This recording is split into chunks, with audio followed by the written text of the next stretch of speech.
This is unfortunately not the video I had planned, but that's okay, and here's why. I'm a firm believer in the process over the outcome.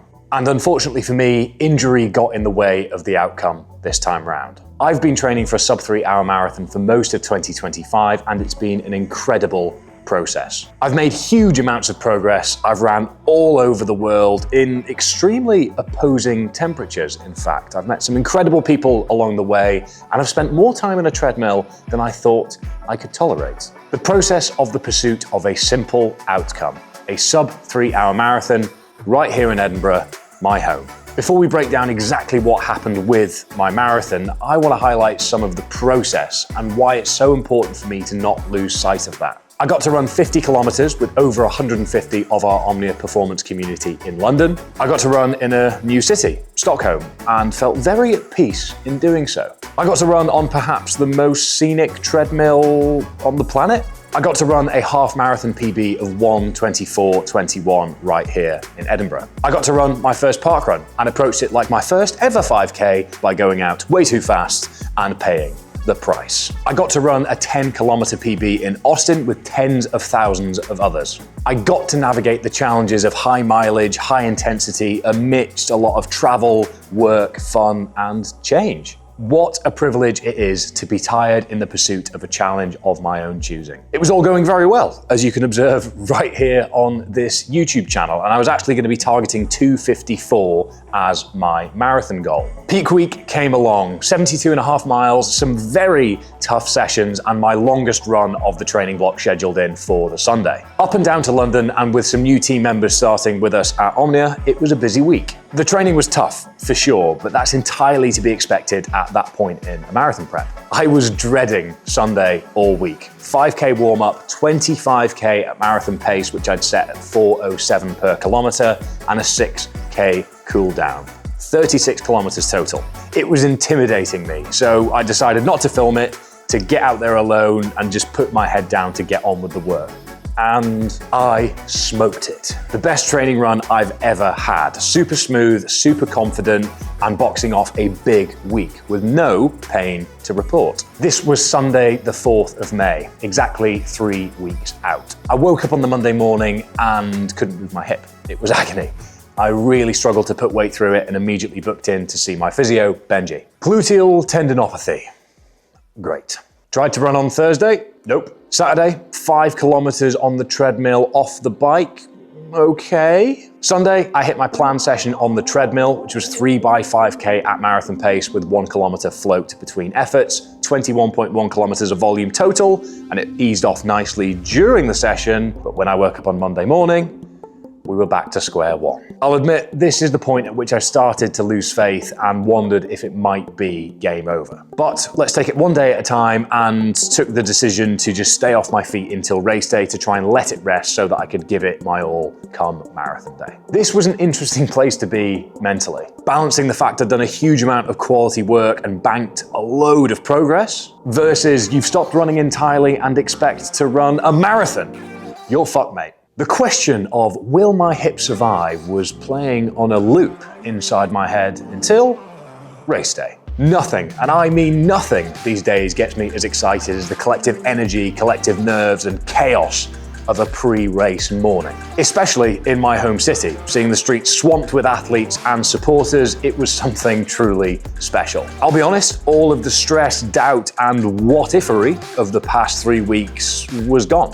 I was simply excited to address a simple question. Will my hip survive? Some buzz, some city, some turnout. It begins. The first 5 miles takes you through the city centre towards the coastline and is mostly downhill. My plan today was simply to go out at 4 minutes and 10 seconds per kilometre and adjust by feel from there, leaving all expectations and hopes aside, really. What will be be. Just a quick heads up that as of today, Omnia Performance is no more. Well, the old version is no more. Welcome to our new and improved team, products, services, and even, finally, apparel. Please check out the new website where everything should be easy to navigate, but don't hesitate to reach out if you have any questions. If you get signed up to Silver or Gold in June, then you will receive a free cap and enter yourself into a draw for a free place to our exclusive Omnia Performance weekend experience in September in the Scottish Highlands. And if you're interested in better understanding the core principles that have helped us level up over 10,000 athletes training all over the world, then download the hybrid training guide in the link in the description below. I look forward to welcoming you on board. I was feeling really smooth for the first 20 kilometers, but wow, it was hot, by Scottish standards anyway, and I was slamming my electrolytes well ahead of schedule. I went out in a fairly calm 1:29, but at about this point, the halfway mark, I started to feel my hip fight back a little bit, which I was conscious had started to affect my gait. At this point, I just placed all of my focus and mental energy on managing my gait and used the sort of groups and people around me as my pacing gauge rather than my watch.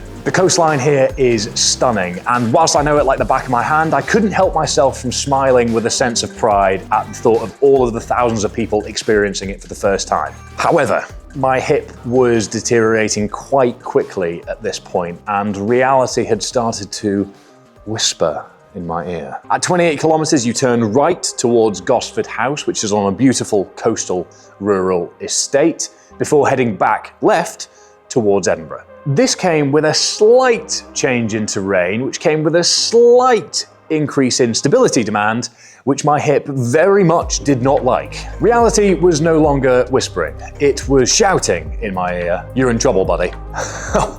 Oh boy, was I. And to be fair, so was everyone else at this point. As when you turned left back towards Edinburgh, you were very rudely met with a 23 miles per hour headwind with gusts of 50. Head down, focus on my gait, ignore the pace, and battle the wind. 32 kilometers deep, and my hip exits stage left. I plant my left foot and it just completely gives way from underneath me and I hit the deck pretty hard. Katie, a local who's in fact been to a few of our run clubs out of the office right here, very kindly helped me up to get back on my feet. So thank you very much, Katie. From here onwards, there isn't really much to report. I was in a huge amount of pain and couldn't really put much weight through my left-hand side at all. And if I'm being truthful, I think the right thing to do here would have been to DNF at this point. But in the moment, the stubborn fool within did not allow for such an outcome. My race was effectively over, but we'll come back to that because it wasn't for thousands of others. And the absolute battle that we all faced in that headwind, even with 4 minutes of hail followed by torrential rain, was a very uniquely Scottish experience. Anyone that has run a marathon has achieved something special and is likely a completely different person to when they began that training process. I limped over the line in 3:29, pretty gutted, and for the first time ever, really, caring quite a lot about the additional pressure from sharing my life online. Everything was going great until it wasn't, and that wasn't a plot twist that I'd scheduled into the YouTube calendar. And as I sit here now, with an MRI scan booked in this afternoon to see what damage has been done to my hip, it's hard not to laugh and feel a little bit silly about caring about that pressure in the moment. Because pressure is a privilege, and what a privilege it is to be tired in the pursuit of a challenge of our choosing. Unfortunately, injury was my outcome, but the process was my victory. There will of course be some valuable lessons that I take from this to apply to next time, future training, and how to manage my hip moving forwards, etc., etc. But that is in essence what this game is. Trial and error, iterating, learning, and applying. And if it went well all the time, I'd cease to be human. And this probably wouldn't be a very entertaining YouTube channel. I'm at peace with the outcome. It's not what I wanted, but it's what I got. And I just want to say a massive thank you to all of you that have been here for the ride along the way with this prep. I've enjoyed making it, and I hope you've enjoyed watching it. I'll be announcing what's next very soon. But first things first, I need to get to grips with how severe this injury is and what my recovery plan looks like. Fear not, I shall keep you all very much in the loop. So make sure to hit subscribe so you see what happens next. If you've enjoyed this video and you've made it this far, then please do drop it a like down below. And if you have any questions, insights, comments, please do share them down below. Thanks for watching. Goodbye.